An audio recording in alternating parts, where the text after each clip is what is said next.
Coming sir. Welcome. Good afternoon sir. बैठ। Thank you sir. Comfortable हैं आप? Yes sir. आप अपने बारे में बताइए। सर मैंने अपनी प्रारंभिक शिक्षा गांव से ही की, तत्पश्चात ग्रेजुएशन 2015 में फिजिक्स ऑनर्स से ललित नारायण मिथिला यूनिवर्सिटी से किया। अभी मैं वर्तमान में सप्लाई इंस्पेक्टर के पद पर बिथान ब्लॉक में कार्यरत हूँ। इस एग्जाम में मेरा हिंदी साहित्य ऑप्शनल रहा है। मेरा हॉबी फिल्म देखना है, शॉर्ट मूवी। शॉर्ट फिल्म देखना है। Yes. अच्छा। ये शॉर्ट फिल्म क्या होता है मतलब? सर एकेडमिक मोशन पिक्चर के अनुसार यदि 40 मिनट से कम समय में समग्रता में अपने भावनाओं को व्यक्त कर देना शॉर्ट फिल्म। अच्छा। और जैसा आपने बोला कि 40 मिनट से कम है तो शॉर्ट फिल्म बोलते हैं। और भी कोई कैटेगराइजेशन है क्या इससे ज्यादा? यस सर, 40 मिनट से ज्यादा हो जाएगा तो वो फीचर फिल्म में आ जाएगा। फीचर फिल्म आ जाएगा। और कौन कौन से फिल्म के अलग अलग कैटेगरीज हैं? सर मुख्य रूप से इसी दोनों में विभक्त किया गया है, इसी का पार्ट है सर। तो अच्छा, फीचर फिल्म का क्या लेंथ होता है टाइम के हिसाब से? सर 40 मिनट से ज्यादा एकेडमिक मोशन पिक्चर, चाहे वो 3 घंटा 4 घंटा 5 घंटा हो, वो भी फीचर फिल्म में ही आएगा? Yes sir. उसका कोई नहीं सर। नहीं है। और क्या क्या कैरेक्टरिस्टिक्स होता है शॉर्ट फिल्म का? मुख्य रूप से सर यह सत्य घटनाओं पर आधारित होती है। अच्छा। Yes sir. अच्छा, डॉक्यूमेंट्री का तो बात नहीं कर रहे आप?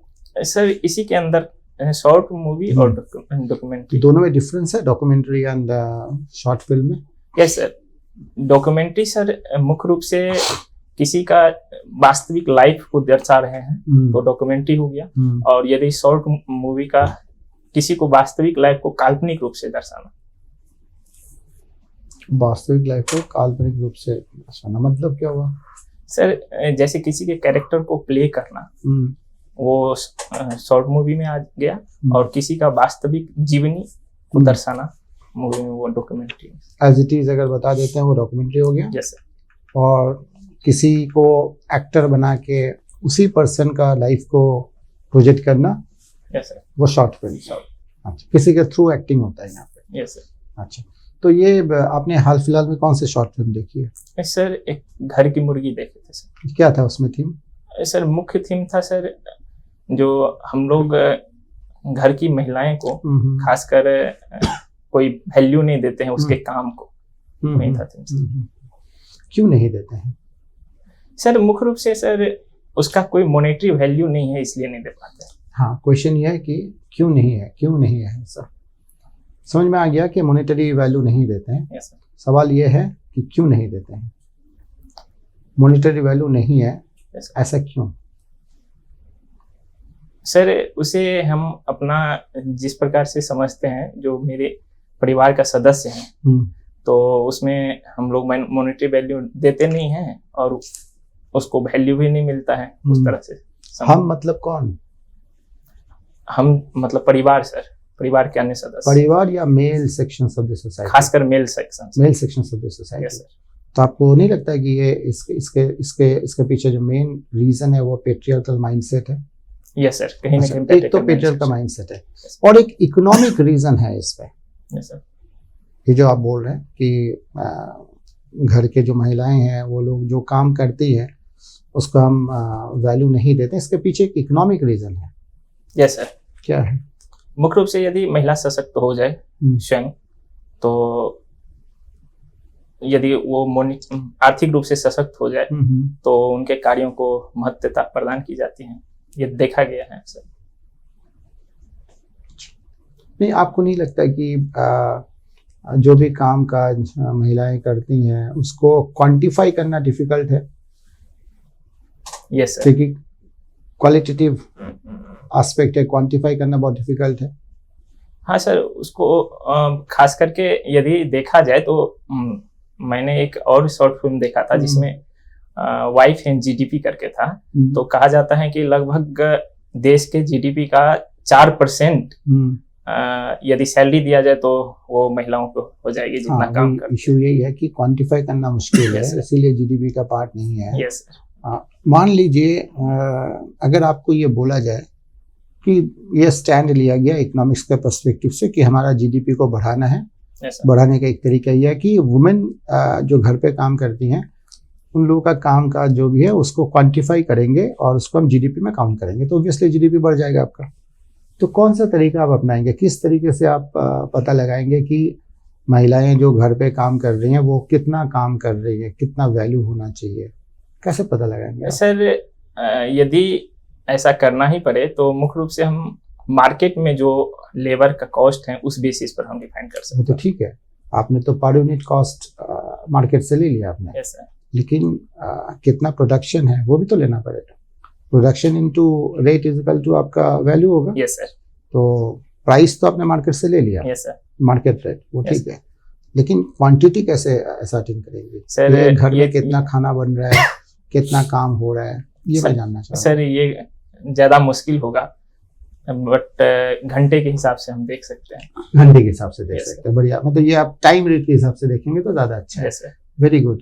लेकिन मुकेश मुझे ये थोड़ा सा डाउट है, Yes. आप बताएंगे ये हो सकता है या नहीं। अगर ऐसा हम करते हैं तो फैमिली एज ए स्ट्रक्चर वो डिस्ट्रॉय हो सकता है। यस सर, ये डिस्ट्रॉय हो सकता है क्योंकि सर एक रिश्ते की अहमियत हम फिर पैसे से तोलने लगते हैं उस जगह पर। पैसा घर पे डोमेस्टिक कॉन्फ्लिक्ट वायलेंस भी हो सकता है। Yes sir. हस्बैंड वाइफ के बीच एक कॉन्फ्लिक्ट भी शुरू हो सकता है। लेकिन सर ये हस्बैंड को भी समझना पड़ेगा जो जिस प्रकार से हम बाहर काम कर रहे हैं। लास्ट क्वेश्चन मेरे तरफ से है, अगर हम ऐसा करते हैं, मान लीजिए क्वांटिफाई करने की कोशिश करते हैं, Yes. मुझे ऐसा लगता है मुकेश कि महिलाएं जो है particularly the mothers they will object to it. उनके तरफ से ऑब्जेक्शन आएगा, क्योंकि अगर किसी भी माँ को आप जाकर बोलेंगे कि आप अपने बच्चों के लिए जो भी खाना बनाया है वो इतना वैल्यू का है, इस वैल्यू का है, तो शायद वो ऑब्जेक्ट करेंगे, क्योंकि mothers love is involve there, तो उसको क्वांटिफाई नहीं कर सकते। Yes sir. लगता है आपको ऐसा? यस सर, ये जरूर होगा, लेकिन यह हम आने ही नहीं दे। यदि हम सभी पुरुष समाज एक तरह से समझे कि उसका क्या अहमियत है, एक खाना बनाने का क्या अहमियत है, तो ये आएगा ही नहीं कभी। अच्छा ठीक है। शॉर्ट फिल्म, ये बताइए कि अभी हाल ही में एक भारतीय शॉर्ट फिल्म को ऑस्कर अवार्ड मिला है। Yes sir. कौन सा मूवी? The elephant whisper. क्या था ये मूवी? सर यह मुख्य रूप से हाथी और मानव के बीच संबंध को दर्शाता है। तमिलनाडु का मुदुमलाई रिजर्व में कटुनायरर समाज का जो बोमन और बेली है, उसका हाथी के साथ संबंध को दर्शाता है। लेकिन जहां तक इस अवार्ड की बात है, इस अवार्ड के बाद उनको काफी लाइमलाइट मिला, लेकिन एक निगेटिव ये हुआ कि वो हाथी जो उनका था वो लेके चला गया जंगल में। Yes sir. ऐसा हमने एक और केस में देखा था कि यूपी का एक केस था जिसमें वो सारस जो उसके साथ रहता था, उस आदमी के साथ जब लाइमलाइट में आया तो सारस लेके चला गया वन विभाग। तो मेरा सवाल ये है कि हम कौन से डोमेस्टिक कौन से एनिमल को अपने पास रख सकते हैं, किसको नहीं रख सकते हैं? सर जो एनिमल प्रोटेक्शन का लॉ कहता है उस बेसिस पर खासकर जो जंगली जीव हैं जो उन्हें नहीं रख सकते। हाथी रख सकते थे या नहीं रख सकते? सर उन्हें पालने के लिए दिया जाता था और उसके बाद प्रोटेक्शन के तहत उन्हें स्वतंत्र जंगल में छोड़ दिया। सारस को रख सकते हैं, नहीं रख सकते हैं, ये कैसे, कौन सा लॉ डिसाइड करता है? क्या है एग्जिस्टिंग रेगुलेशन, कुछ बताएंगे? सर रेगुलेशन का एग्जैक्ट याद नहीं आ रहा है सर, सॉरी। अच्छा, आपने मानव और आदमी के संबंध की बात की है। प्राय देखने को मिलता है कि मैन एलिफेंट कॉन्फ्लिक्ट जो है यस सर। वो सबसे ज्यादा आजकल समस्या का विषय बना है। Yes sir. कभी आदमी शिकार होते हैं, कभी हाथी मरते हैं। Yes sir. तो इस जो कॉन्फ्लिक्ट है इसको कम करने के लिए क्या क्या स्टेप्स लिए जाने चाहिए? सर मुख्य रूप से मैन एनिमल कॉन्फ्लिक्ट होता है क्योंकि हम लोग उनके अधिकार जो क्षेत्र तो एलिफेंट के कॉन्टेक्स्ट में बताइए, Yeah. Man animal conflict as a whole नहीं, सिर्फ एलिफेंट के कॉन्टेक्स्ट में। सर मुख्य रूप से हम उनके जो मेन एरिया है, जैसे जिस एरिया से जाते हैं पानी पीने के लिए, जिस एरिया में वो रहते हैं, उसका एक कहा जाता है कि फिक्स रूट होता है। उस रूट में हम रुकावट पैदा कर देते हैं, तो उस रूट को रुकावट नहीं पैदा करना चाहिए और इसके लिए स्पेशल बनाया भी जा रहा है हाथी कॉरिडोर करके। मुख्य रूप से यही है सर। और फसल जो हमारे बर्बाद करते हैं आके, उसके लिए क्या करेंगे? सर इसके लिए तो सरकार की तरफ से फेंसिंग शॉर्ट इलेक्ट्रिसिटी का दिया जाता है। इलेक्ट्रिक फेंस करेंगे शॉर्ट में सर, जिससे और खास करके एक सर प्रोजेक्ट है मधुमक्खी का आवाज से हाथी डर जाता है तो उसको हटाया जाता है। पी लाइन का एक डिफेंस क्रिएट करेंगे। Yes sir.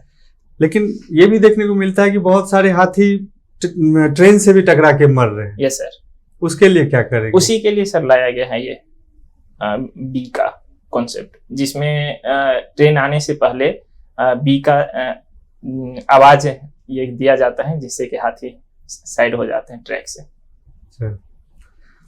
फिजिक्स भी आपका ग्रेजुएशन सब्जेक्ट रहा है। फिजिक्स में नोबेल प्राइज किनको मिला है? सर वर्तमान में इस बार अगस्टोनी, क्रॉस एवं सॉरी सर किस कार्य के लिए मिला है? सर ये इलेक्ट्रॉन का स्पीड को मापने के लिए सर, जो इलेक्ट्रॉन का स्पीड ये माप लिए। हाँ देख सकते हैं उसको। ये सर अभी तक मुख्य रूप से 8 सेकेंड तक हम लोग काउंट नहीं कर सकते थे, लेकिन ये इलेक्ट्रॉन 8 सेकेंड के स्पीड में मूव करता है, इसलिए उसको देख सकते हैं। इसके लिए तो इस कार्य के लिए उनको मिला है। Yes sir. इस कार्य के लिए मिला है या इस कार्य जिस कार्य के लिए इनको मिला है उस कार्य का यूज करके हम ये काम कर सकते हैं, इलेक्ट्रॉन का स्पीड डिटेक्ट कर सकते हैं या मोशन डिटेक्ट कर सकते हैं? दोनों में क्या है अंतर, समझ रहे हैं आप? हाँ सर। यस सर, ये 8 सेकेंड मात्रक दिया गया है कि आप माप सकते हैं। अच्छा, आप ये बताइए कि अगर सपोज कीजिए कि हम पंखे का फोटो लेना चाहे, पंखा जो रोटेट करते, तीन ब्लेड होता है उसमें। Yes sir. जब वो चल रही होती है और हम अपने आंख से भी देखते हैं तो हमको 3 ब्लेड नहीं दिखाई देता है। Yes sir. क्यों? सर वो शटर का स्पीड के कारण। नहीं, आंख में कौन सा शटर का स्पीड? सर मुख्य रूप से ये स्पीड हम लोग देख नहीं सकते हैं, ठीक है, मतलब पकड़ नहीं पाते हैं, क्योंकि हमारा जो घूमने का ये स्पीड है उसको यदि स्लो कर दिया जाए तो देख सकते हैं, क्योंकि 1/10 सेकेंड हमारा आंख पर छवि बनता है। ठीक है, उतना देर तक प्रभाव। ठीक है। तो अब बताइए कि अगर हम लो पल्स वाला हम कोई लाइट जनरेट करें और उससे हम फोटोग्राफी करें तो क्या हमको इसका फोटो क्लियर आएगा? सर एक बार सॉरी सर, रिपीट किया जाए क्वेश्चन। फिजिक्स में फोटोग्राफी का प्रिंसिपल तो जानते होंगे ना? सर। तो अगर हम कोई शॉर्ट पल्स क्रिएट करें, जैसे आप 8 सेकेंड बोल रहे हैं, मान लीजिए हम 10 to the 18 का एक पल्स जनरेट करें सेकेंड का। Yes sir. क्या वो फोटो खींच सक्षम होगा? Yes sir. Yes sir. तो अब इस पल्स के लिए नोबेल प्राइज मिला है या उस स्पीड डिटेक्ट करने के लिए नोबेल प्राइज सर? इसी पल्स के लिए sir. Mukesh ji. Yes sir. Hindi साहित्य में क्या पढ़ते हैं आप?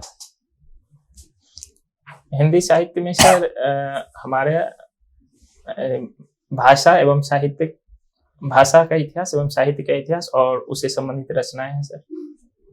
बस इसके इतर कुछ साहित्य पढ़ते हैं आप? हिंदी साहित्य पढ़ा आपने वर्तमान समय में?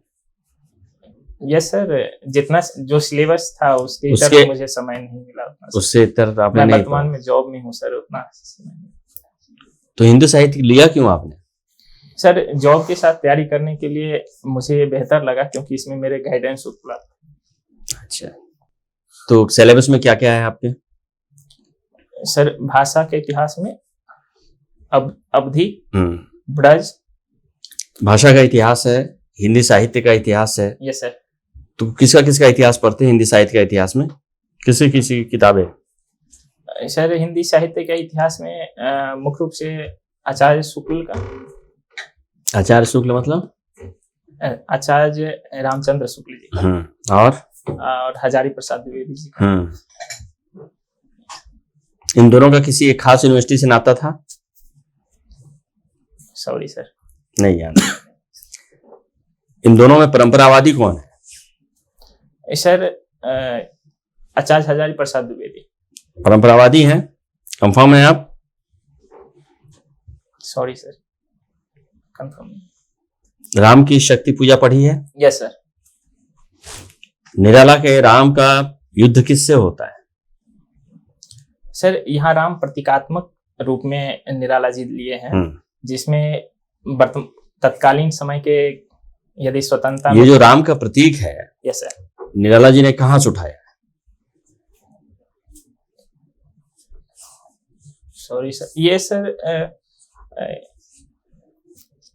सॉरी सर, याद अभी नहीं आ रहा है, लेकिन बंगाला रामायण का, बांग्ला रामायण। से। हाँ बताइए, आप क्या कह रहे थे राम का? राम सर प्रतीकात्मक रूप में देखा जाए तो गांधी जी हैं, या तत्कालीन सांस्कृतिक चेतना के जो है। राम का जो युद्ध है वो किसके साथ है?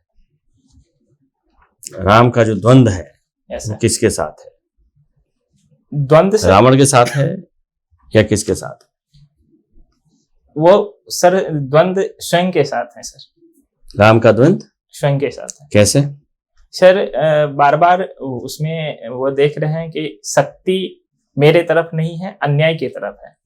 ये अन्याय की तरफ कैसे, जब हम धर्मरत रहते हुए भी हैं, संघर्ष कर रहे हैं, फिर भी अन्याय की तरफ कैसे हैं? और मुख्य तो सर, तो ये द्वंद्व कहाँ से पैदा हो रहा है उनके अंदर इस मामले में? जब सर युद्ध में राम गए और शक्ति रावण को अपनी गोद में लिए हुए हैं, और राम का पूरा जो प्रहार है सब व्यर्थ हो जा रहा है, तब उसे द्वंद्व पैदा हुई। ठीक है, ठीक है। Your performance is very good, most of the questions you have answered, and कोई सच कोई विजिबल वो नहीं है कि आपको बहुत इम्प्रूव करना पड़ेगा। बॉडी लैंग्वेज ठीक है, कॉन्फिडेंट है, नॉलेज भी है। करंट अफेयर्स पढ़ते रहिए, और जितना हो सके आप अपना जो भी आपने लिया, जैसे सप्लाई इंस्पेक्टर का जो है, तो वो एरिया आप कवर कर लीजिए, है ना। सप्लाई इंस्पेक्टर से सर आएगा तो मुझे अच्छे से कवर आप कर लेंगे। हाँ सर, क्योंकि मैं अभी वर्क कर रहा हूँ तो उसमें ना, उससे कई बार रिलेटेड जैसे PDS system, food security act, ये सर वो कवर्ड है पूरा सर। बहुत बढ़िया, मुझे कोई इशू फिर तो अच्छा हुआ कि हम लोगों ने नहीं पूछा। हाँ सर, ठीक, वो एरिया आपका है कवर। हाँ सर, वो कोई ये एरिया तो हमने देख ही लिया कि आपका भी ठीक है, इसमें जितना होना चाहिए उतना नॉलेज है। बस ठीक है, पढ़ते रहिए। बेस्ट ऑफ लक हमारे साइड से। Thank you sir. ठीक है।